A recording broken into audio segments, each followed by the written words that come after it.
All right, here's that Laguna lathe. I had to stop the video because I'm an idiot doing video, and I'm just doing it on my phone.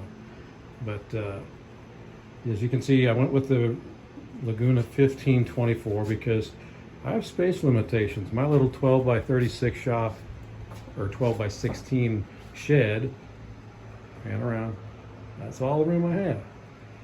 And yes, I could have fit one in here. Laguna makes their 1836 in 110 volt power, which was another restriction I had. I wanted it to run on 110.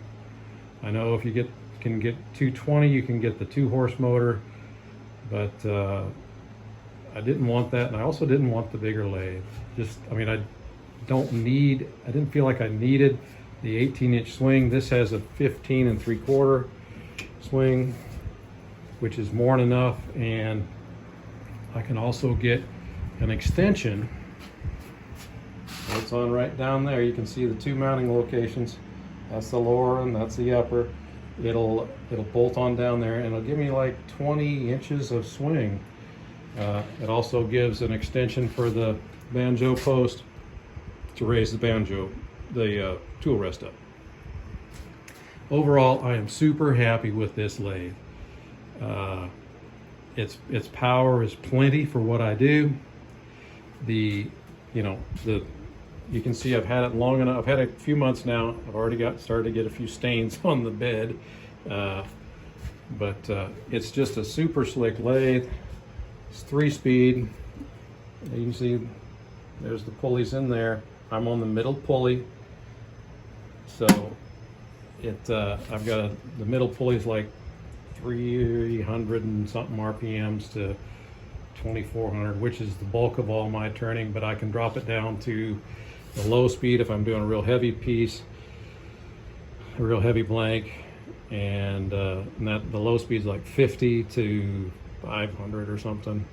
Anyway, it's a really cool thing. Here, let me get it powered up. There's a little switch right here that you turn on, and look at there, we got lights. You know, it has forward and reverse. The older Lagunas had a red and a green. You know, the green was the start, the red was the stop. Now they've changed it to white and black. That's obviously, the top button is still the go, and that's the off. You know, I've got my full jaws on my other chuck. It's got a spindle lock right here, spring loaded. It's also got the indexing lock right back here. It's easy to move the belts. You know, this lever just lifts up. This is the 1.5 horse motor. It's variable speed. It's got the 1.25 by 8 thread pitch on here, so I had to get an adapter because my Nova chuck here is a 1 by 8. But anyway, that's the only thing I had to do, is to get that spindle adapter, which is not a big deal because, you know, I've also got face plates that run off that same thing that I got that fit right on my old Harbor Freight. So anyway, I did upgrade, did find a nice used strong one-way stronghold chuck from a guy on Instagram that was thinning down his collection, gave me a real good price on it. But and I've built a shelf. The brackets there that hold all that concrete block up are built into the legs. The legs are adjustable for height.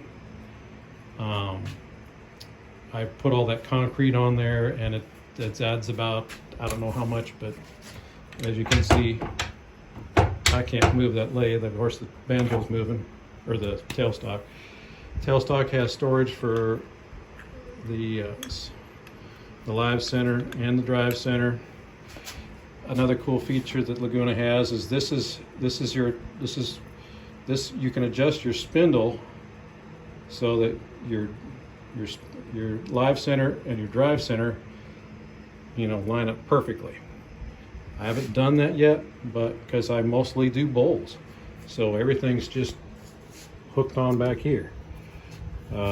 Overall, I really love everything about this lathe. It has plenty of power. The only one gripe I have is this. This is a pinch clamp setup. to hold the, you know, the stool rest in place, and you can pull it down, think it's tight, but then it won't stay tight. You've really got a reef on this, and I don't care for that, and I don't know what to do to fix that, but it's just a quirk of this design. I would rather it was just a solid cast piece with a threaded hole in it, like a lot of other lathes have. But other than that, that's the only complaint I have, is this tool rest clamp. So anyway, this, like I said, if you're looking for a new lathe and you've got a small space like me, you're not doing great ginormous 20-inch bowls all the time and things like that, or big heavy long vases and things like that, I recommend this lathe. I really do. It's a good lathe. It really truly is. The power's great. It has plenty of capacity for what I do in my turning experience.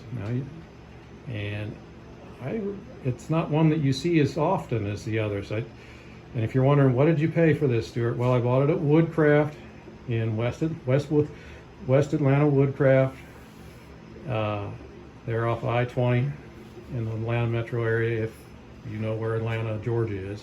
That's where I went and got this. They had one in stock on the shelf, and it was already assembled too. I didn't have to put it together. They just loaded it in the back of my truck and I drove it home. And out the door with the spindle adapter was $2,500 US. So I don't know how that translates to the rest of the world, but I know Laguna sells their lathes in Europe as well, because I follow Shay of BB Wood Turning, he's in Ireland, and he's got a Laguna 1836, which is the European spec Laguna. So anyway, just a couple of short brief videos. This will probably end up being a part 2 to the original part, where I gave a long rambling introduction.